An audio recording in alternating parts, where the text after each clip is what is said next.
Madzulo abwino ndipo tsopano ndi nthawi ya nkhani mwatsatanetsatane kuchokera kuno ku Times Television TTV ndipo muli ndine Wonder Msisia. Koma poyamba nayi mitu yache. Dziko la Malawi lapeza ndalama zokwana $50 million kuchokera ku malonda a fodya mu sabata zisanu zapitazi. Mtsogoleri wa dziko lino Lazarus Chakwera wayamikira ntchito imene bungwe la African Union likugwira. Ndipo mu nkhani zina ngozi zapamsewu zikuchulukira mdziko muno. Tili ndi izi ndi zina zambiri, tiyeni tikhalire limodzi.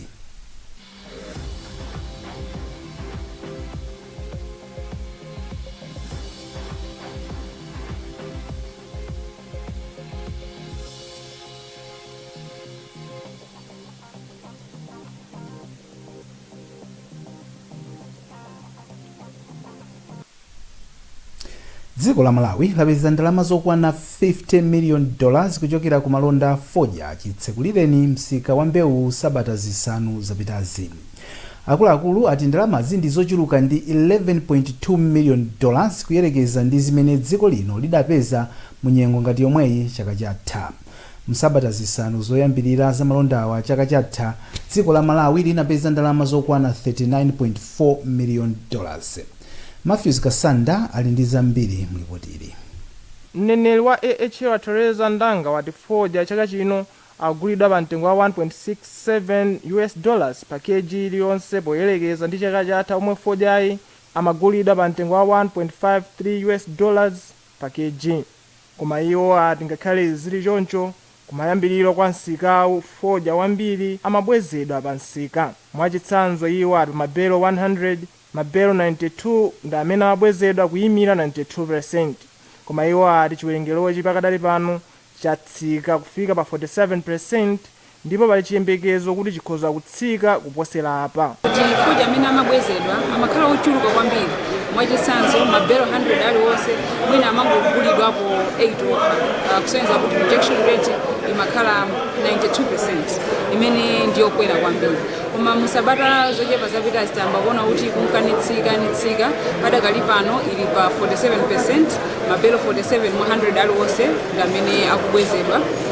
Tinakakonda kuti ipitirire kutsika chifukwa kuti 47 ibe ndi ambiri, it's almost half. Ndiye tikhulupirira kunena kuti mmene msika upitirira mwina zikhaso zikusintha kuti fodya amene akubwerera pa msika akhalenso akutsikira. Koma alimi ena a fodya amene agulitsa fodya wawo adandaula ponena kuti ndi osakhutira ndi mitengo yomwe makampani agulira fodya wawo. Malonda ndi kumbali ya chaka chinochi sinoona kuti amba bwino, ndiponso sirutha kupeza phindu loti likhozule bwino nyamata ntchito kapena kugula ngakhale zingamoro sizingatheke. Malonda sayenda bwino. Milingo yake imene nayiona nimeona msiri yokudzana nimene ndasamulira fodya nimene zifunikiramo. Fodya wapeza $1 50 cents, wina $1 wina 90 cents, ndi similingo ine ngati mlimi ngadalire imeyo nimene nili ningongole nanyamata ntchito nyana imene nili nawo pakali pano. Msika wa fodya unatsegulidwa ndi mtsogoleri wa dziko lino Lazarus Chakwera pa 20 April chaka chino. Ndipo pakadali pano fodya wolemera 30.3 million kgs ndiye mwagulitsidwa kale poyerekeza ndi 25.8 million kgs yemwe adagulitsidwa nthawi monga yomweyi chaka chatha. Koma ngakhale dziko lino lapeza ndalama zotere, alimi akhala kudandaula kuti mitengo imene ogula kupereka ndi yotsika mtengo kwambiri. Akuluakulu a bungwe la Human Rights Defenders Coalition HRDC asimikiza kuti achita zokambirana ndi akuluakulu a bungwe la Tobacco Commission pa nkhaniyi. Wapampando wa bungwe la HRDC Gift Trapensi wati bungwe la Tobacco Commission ladzipereka kupeza njira zina zimene zithandize kuti alimi a fodya azipeza mitengo yabwino. Sam Kalimira akufotokoza. Trapensi anena kuti dziko la Malawi lili ndi makampani ochepa ogula fodya ndipo izi zikuchititsa kunena kuti pasamakhale mpikisano pakati pa makampani ogula fodya, zinthu zomwe zochititsa alimi kupeza mitengo yotsika. Ndivuto lalikulu limene lanena ndila kuti ogula fodya, makampani ogula fodya ndi ochepa, ndiye akuyang'ananso makampani ena kuti mwina akhale pochuluka. Zikatero zipangisanso kuti mwina mitengo izikhala yabwino ku auction floor. Komano ifeyo ngati HRDC tifuna tikumanenso ndipo Ministry of Agriculture komanso ndi alimi kuti tionetsetse kuti mitengo ndithu ikukomera alimi. Ndiye masiku amene akubwerawa tikhala ndithu ndi misonkhano ingapo imene ndithu tikumane ndi magulu osiyanasiyana. Chimene ife tikufuna chakuti alimi azitetezedwa mitengo ya fodya sikuti zingokhala yokomera mbali imodzi. Wapampando wa Tobacco Commission ahali mkandavire anatsimikiza za mkumano wapakati pa bungwe la Tobacco Commission ndi HRDC komano sanakapepo zambiri ponena kuti mkumanowu unali pakati pa mabungwe awiriwa. Mneneri ku nduna za ulimi a Grace Lungu anali nduna za ulimi a Robin Nowe ndi okonzeka kukumana ndi bungwe la HRDC ngati lingafune kutero. Posachedwapa bungwe la Tobacco Commission lidalengeza kuna kuti kampani ya ku Serbia yochedwa Tobacco Industry of Bojanovic iyamba kugula fodya mdziko muno. Kampani akuti iyamba kugula fodya ku misika ya fodya mdziko muno. Ndondomeko zonse zokhudza kulembetsa kampani zikatsatidwa ndi kuvomerezedwa. Malingana ndi nduna za ulimi, dziko la Malawi lili ndi makampani okwana 4 omwe akugula fodya mdziko muno. Ndipo mtsogoleri wa dziko lino Lazarus Chakwera wayamikira ntchito imene bungwe la mgwirizano wa maiko a mu Africa la African Union likugwira. Achakwera atinso mzika za maiko a mu Africa zikuyenera kusangalala ndi ntchito yotamandika imene bungweli lakhala likugwira m'maikowa. Achakwera ayankhula izi mu uthenga wawo wa mafuno abwino kwa anthu a mu Africa pa tsiku lokumbukira Africa. Malingana ndi Achakwera, bungwe la African Union lakhala likulimbikitsa mtendere, chitetezo komanso umodzi pakati pa maiko amuno mu Africa. Komabe Achakwera ati sikuti zonse zili bwino kamba kuti maiko ambiri mu Africa akukumana ndi mavuto osiyanasiyana kuphatikizapo nkhondo, chilala ndi matenda. Pa mfundoyi Achakwera alimbikitsa umodzi pakati pa mzika za maiko amu Africa pofuna kuthana ndi mavutowa. Ndipo padakali pano bungwe la Lost History Foundation lalimbikitsa achinyamata kutsata mbiri za makolo ndi chikhalidwe pofuna kusunga miyambo ya ku Africa. Akuluakulu a bungweli ali na izi lachiwiri sabata ino pamwambo wokumbukira tsiku la Africa mu mzinda wa Blantyre. Thomas Kachere anali nawo pamwambowu ndipo wadza ndi chipotiri. Mkulu ona zakafukufuku ku bungwe la Lost History Foundation a Corneleth Selenje ati pakati pa anthu pali zikhalidwe zobwera zambiri zomwe zimapereka chiopsezo kuti zikhoza kufafaniza zikhalidwe zachikuda. A Selenje ati ndikofunika kuti anthu azidziwa zikhalidwe za makolo awo ndi momwe ankapempherera kwa milungu yawo zipembedzo zachilendo zisanafike mdziko muno. Iwo apempha boma komanso mabungwe ena kuti athandize kupereka mauthenga owona kwa anthu okhudza momwe makolo athu ankapempherera. Nzoona kuti pakati pathu pali zipembedzo zimene zili zobwera zomwe sizinali mdziko muno kuyambira pa nthawi imene tinalipo ngati eni dziko lino ngati anthu akuda. Ndiye pakadali pano kuli ngati kusaka komanso kufikapo kwa kwenikweni kwa munthu wokuda kuchikhalidwe chake ndi kupembeza kwake, chifukwa anthu ayesayesa kuyang'ana kuti amapembeza motani. Ndipo pano pameneno anthu ayamba kuzindikira kuti chipembezo chawo chinatayika, chinasokonezeka, ndiye panopa kuli ngati kubwereranso kuchimene makolo awo anali. Anakonza mwambowu ndi anzika muliyenda, ndipo kunali nyimbo za matamando, chiphunzitso cha chikhalidwe cha mfirika komanso kuthira nsembe.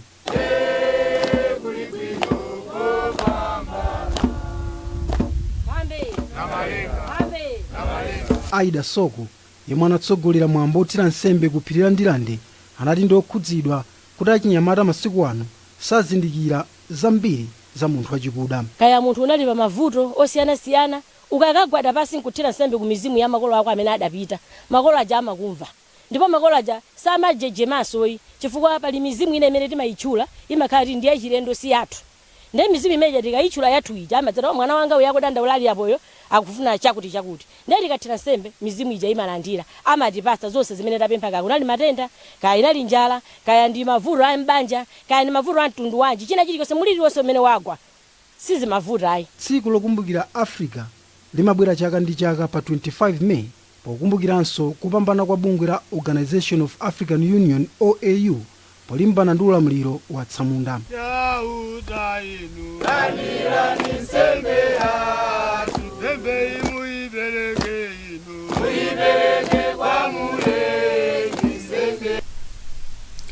Ndipo wapampando wa komiti ya zaulimi ku nyumba ya malamulo Asame Suleiman wafunsa mtsogoleri wa dziko lino Lazarus Chakwera kuti alowererepo pa mavuto amene bungwe la ADMAC likukumana nawo. Suleiman anena izi mnyumba ya malamulo poyikirapo ndemanga pa zimene Chakwera analankhula potsekulira nyumbayi sabata ziwiri zapitazi. Izi ndi zina mwa zimene Suleiman anauza atola Nkhani. Nkhani ndiyo kuti ngati chair wa agriculture ndinokhuzidwa kwambiri ndi zimene zochitika ku ADMAC. Pano ndikunena pano ndalama ya Nkhani yaluzidwa ku ADMAC pa zinthu zosamveka bwinobwino koma chifukwa chokuti pali kagulu kamene kakufuna kumaliza kampani yathu ya ADMAC. Mbuyomo munali nkhani ndithu mpaka na nkhani inafika ku court, mpaka na nkhani inafika ku Anti-Corruption Bureau. Chodabwisa ndicho kuti Anti-Corruption Bureau anakapanga clear company imene sitikuzowa kuti inapezeka bwanji koma company yochedwa ADMAC ndikumala ndira ndalama za ADMAC mpaka na to a tune of over 2.5 billion. Ndikapezeka kuti Anti-Corruption Bureau aichita clear company. Pano ndikunena pano chifukwa cha clearance imene company japangaso demand 700 chakuti million as interest on that money which they already took. So nimapempha boma kuti a president atakhala kundi chidwi pa company imene ya ADMAC chifukwa ifeyo kuno economy yathu timadalira zolima za kumunda. Bwalo la Senior Resident Magistrate mu mzinda wa Blantyre lapereka belo kwa akuluakulu asanu a kampani ya mapeto David Whitehead and Sons. Akuluakuluwa anamangidwa powaganizira kuti akhala akuzembesa ndalama za msonkho zokwana 10.8 billion kwacha. Gali Samati autsatira mlandu. Oweruza milandu ku bwaloli mu mzinda wa Blantyre Akiya Mwanyongo anapititsa mlandu kwa mkulu wa oweruza milandu mu mzindawu Jean Kaira. Amwanyongo anachita izi pofuna kuti anthu ena awiri ogwira ntchito ku bungwe la Malawi Revenue Authority MRA amene amangidwa pa nkhani yomweyi George Mwaluka ndi Tsepiso Kaunda ayankhe mbali yawo pa mlandu. Awiri wanakana mlandu ndipo kutsatira izi nkhani inabwerera kwa Amwanyongo amene apereka belo kwa ogwira ntchito ku mapetowa. Amene akuyimira bungwe la MRA pa mlandu Beatrice Mangwera wati akonzekera kuyamba kuzenga mlandu. Amangwera ati pakadali pano bungwe likusakasaka mkulu wina amene amagwira ntchito ku mapeto. Amene wandi Mr. Purot amene amagwira ntchito ngati othandizira wako account I think ameneyo sanapidwe tikunena pano ndenda amene watsala kuti nayeso azayankhe mlandu. Then nthawi ina iliyonse pamene atapezeke tizabwera naye ku court kuti nayeso azayankhe mlandu wake because chifukwa chokuti achajidwa pamodzi ndi anthu onsewa akuimbidwa mlandu umodzi ndi milandu inanso yofananirapo. Mwazina anthu amene apatsidwa belo wawo zidoti apereke ndalama zokwana 2 million kwacha aliyense. Mukuonera nkhani mwatsatanetsatane madzulo ano pano pa Times Television TTV, Times 360 Malawi Facebook page. Tipitirira ndi nkhanizi zikatha izi. Khalani pompo.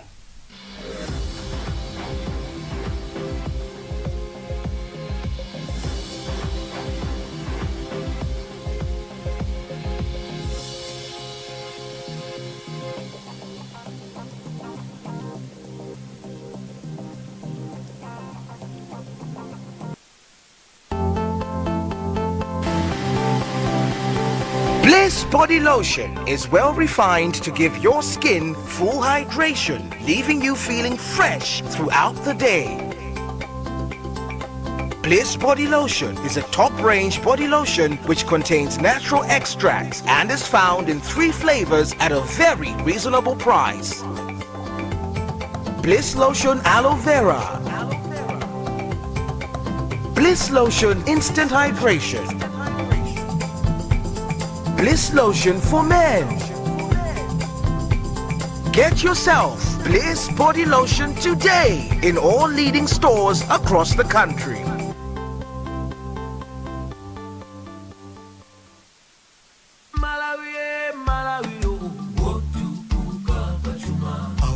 Sompenya amalawi watukula Malawi 2063 ufika 2063 kale wokomera aliyense achinyamata tikwirane manja tukula Malawi achinyamata tikale patsogolo tukula Malawi Malawi wozimira paeka Malawi wokomera aliyense Malawi 2063 kusinda dziko lathu mokomera aliyense.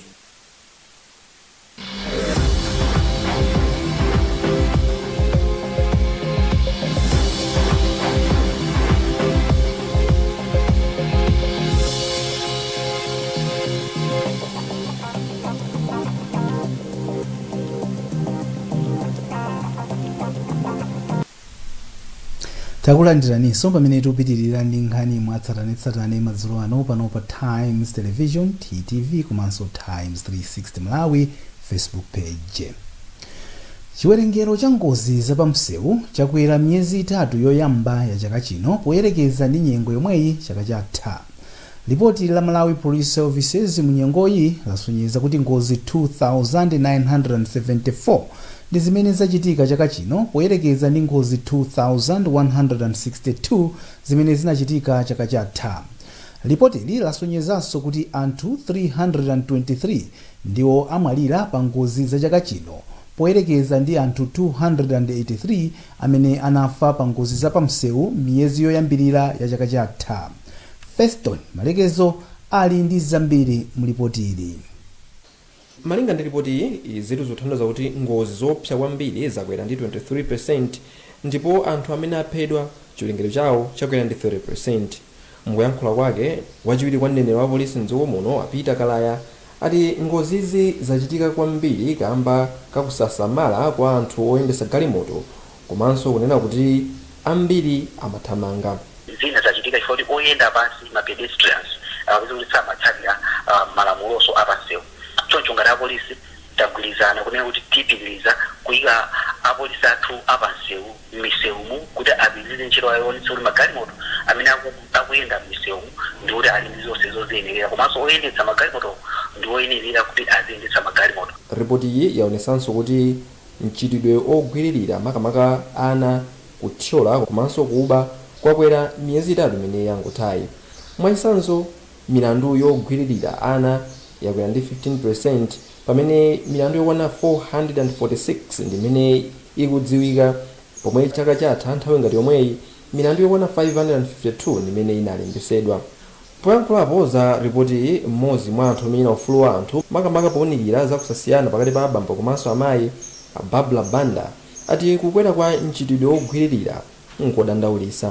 Abanda anati kugwirira naku kukukwera pa nthawi imene mabungwe komanso boma ayika njira zosiyanasiyana zoti mchitidwewu uthe mdziko muno. Nduna ya zaumoyo Khumbize Kandodo Chiponda yati boma ndilozipereka kuthana ndi nthenda ya fistula. Akandodo Chiponda ayankhula izi potseguliranso malo opereka thandizo la nthendayi pa chipatala cha Bwaira mu mzinda wa Lilongwe. Emmanuel Simpukorwe walemba ripotili lomwe wawerenga ndi Audrey Kapalamula. Muchaka chapitachi amayi komanso asungwana omwe amadwala matenda a fistula amasowekera thandizo kamba kuti malowa adawatseka chifukwa cha matenda a COVID-19. Achiponda ati matenda a fistula amazunza amayi komanso asungwana omwe ali ndi pakati kamba kuti amakhudza chikhalidwe chawo komanso moyo wawo pa nkhani ya zachuma. Ndi zinthu koma choti chitha kupeweka kwake kunena kuti tizafulumizitsa azimayi athu kuti azipita ukamba skelo sanga chifukwa kumene kujako kumene makauzidwa zinthu zambiri ndiye ngati kunduna ofunika kuti ma services athu makamaka azimayi akhale kuti mzipata zathu zonse azipezekamo. Poyankhulapo mkulu wa bungwe la United Nations kuno ku Malawi Maria Jose Torres anati kutsekulanso kwa malowa ndi mbali imodzi imene boma latenga lofuna kuthana ndi matenda a fistula mdziko muno.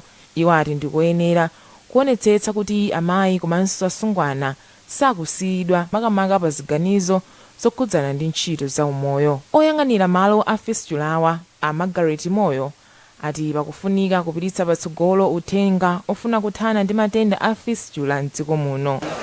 Tilimbikitse kuti azimayi athu azikachira kuchipatala chifukwa azimayi ambiri a fistula amapezeka ku madera akutali kumene mavuto awo ambiri amakhala ngati mayendedwe kuti akafike kuchipatala kuti akabereke.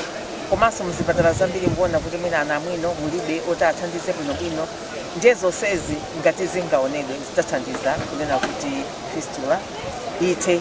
Tsiku lokumbukira matenda a fistula pa dziko lonse adalika pa 23 Meyi, koma dziko la Malawi lidakumbukira tsikuli pa 24 Meyi potsekula malowa.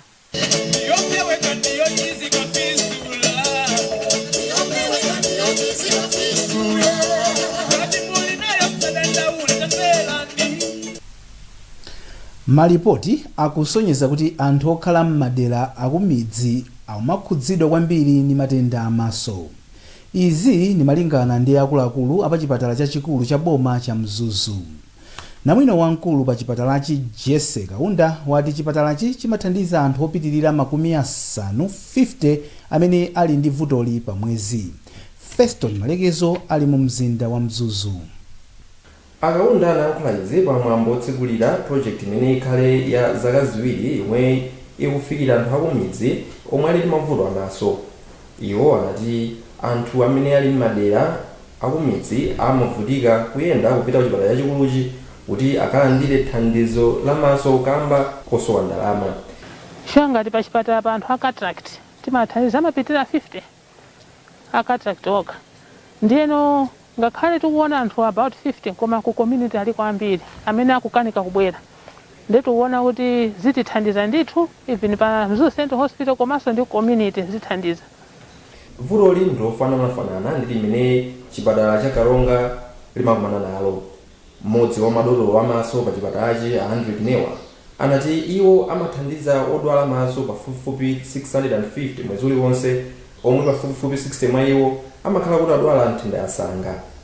Project iyi ikulandira thandizo kuchokera ku bungwe la Christian Blind Mission limene layika padera ndalama zokwana 15 million kwacha nzaka ziwiri za project iyi, ndipo afikire anthu azaka 30 kupita kutsogolo. Mmodzi wa akuluakulu ku bungwe la CBM Andrew Kachingwe anati cholinga chawo ndikufikira anthu odwala maso makamaka nthenda ya sanga pafupifupi 600 nzaka ziwiri za project iyi. Cholinga chathu nchoti tigwire ntchito ndi Mzuzu Central Hospital komanso zipatala za maboma za kuno ku chigawo cha kumpoto kuti tiyesepo kuthandiza kuti mwina tichepetse kulumala kwa kusaona pothandizirapo kuti anthu amene akuyenera kuti apite ku chipatala alandire operation athandizidwa mwa njira imeneyo. Malinga ndi kafukufuku wa National Statistics Office wa chaka cha 2018, anthu 1.5 million mdziko muno ali ndi ulumali wosiyanasiyana, 49% mwa iwo ali ndi mavuto oona. Ndipo mu nkhani zina anthu anayi apambana 1 million kwacha aliyense mu mpikisano wa Airtel ya Beba. Pamayere amene kampani idachitisa mu mzinda wa Lilongwe, anthu ena 250 apeza mphoto ya ndalama zokwana 10,000 kwacha aliyense. Mmodzi mwa akuluakulu kampani ya Airtel Malawi Thokozani Sande wati mpikisanowu uchitika kwa sabata 12 zikudzazi. Akaika maini tsosa chipea 200 kwacha azilowa nawo mmaere amene tizipanga imene pa sabata iliyonse anthu okwana 4 azilandira 1 million, anthu okwana 250 azilandira 10,000, pamapeto pa mwezi anthu ena okwana 100, anthu okwana 50 azilandira 100,000, ndipo pamapeto penipeni munthu mmodzi wa mkhumi azalandira 5 million kwacha. Ndiye tikaphatikiza zonsezi tikutanthauza kuti mu promotion imeneyi mukhala mamilioneya 48, munthu mmodzi wa mkhumi 5 million, anthu 3,000 ma 10,000, anthu 150 ma 100,000. Ndipo ndalama zimenezi tizatumiza kudzera pa Airtel Money, koma tizayikaponso yochotsera imene customer atakatengere kwa agent. Tatha kuona ndi makastommer ambiri apanga no participate akuyika mainitsi, komanso ngakhale mujandanenera kuti tili ndi manambala ena anyuwani pansika kuti amalawi akhoza kugula ndi kukhala customer wa Airtel. Ndipo nkhani zathu ndi zomwezi, koma tisadasiyane nayinso mitu yache. Dziko la Malawi lapeza ndalama zokwana $50 million kuchokera ku malonda fodya mu sabata zisanu zapitazi. Mtsogoleri wa dziko lino Lazarus Chakwera wayamikira ntchito imene bungwe la African Union likugwira. Mu nkhani zina, ngozi zapamsewu zochuluka mdziko muno. Kumbukirani kuti mutha kupeza nkhanizi ndi zina zambiri pa makina intaneti pa www.times.mw, pa Facebook pa tsamba la Times 360 Malawi, komanso pa Twitter at Times 360 Malawi. Chonde sambani manja pafupi, khalani motalikana ndi anzanu, komanso valani mamaski nthawi zonse kuti muziteteze ku COVID-19. Munali ndi ine Wonder Msisia. Usiku wabwino, pitirani kuonera mapulogalamu otsatira pompano pa Times Television TTV.